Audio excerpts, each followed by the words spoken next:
Hey everybody. So honestly, this month has kicked my butt. It's worn me out. And when I get like this, I'm done with adulting. I don't care about it. Y'all can have it. I don't want it. Please take it back. It was a trick. It was a trap. I want nothing to do with it. It's above me now. But honestly, when I get like this, the first thing I want to do is go back to my parents' house.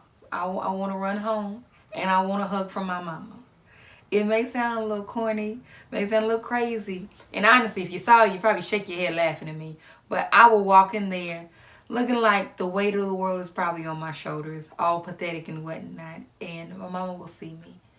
She'll look at me, she'll shake her head, and she'll just open her arms.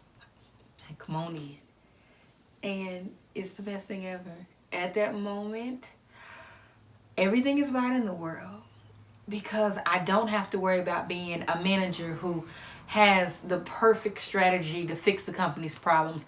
Don't have to worry about being a problem solver or solution oriented or being Miss Fix-It who seems to make everybody else's life easier.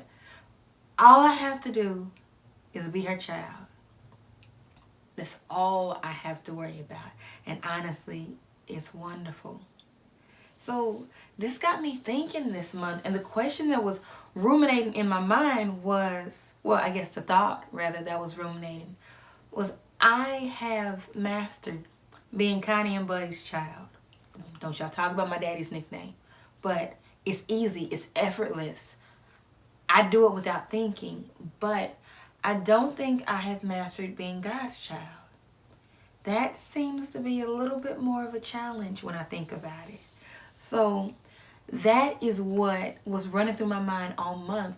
And the question, what does it mean to be a child of God, was ruminating in my head. And God said, well, first, to understand what kind of child you are, you need to understand what kind of child you were. He took me back to the beginning with my parents.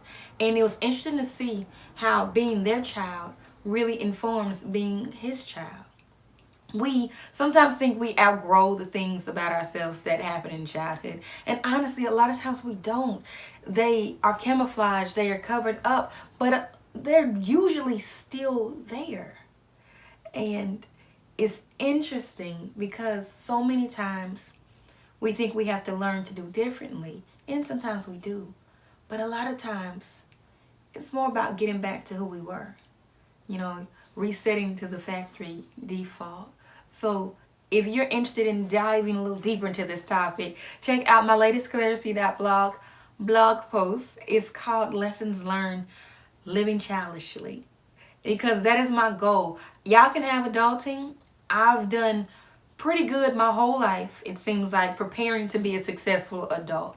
And now I want to focus on being a wonderful child. So if living childishly is something you also want to tackle right now, head over, read my latest blog, Clarisee.blog, Lessons Learned Living Childishly. And like, comment, share, subscribe. Let's have a conversation.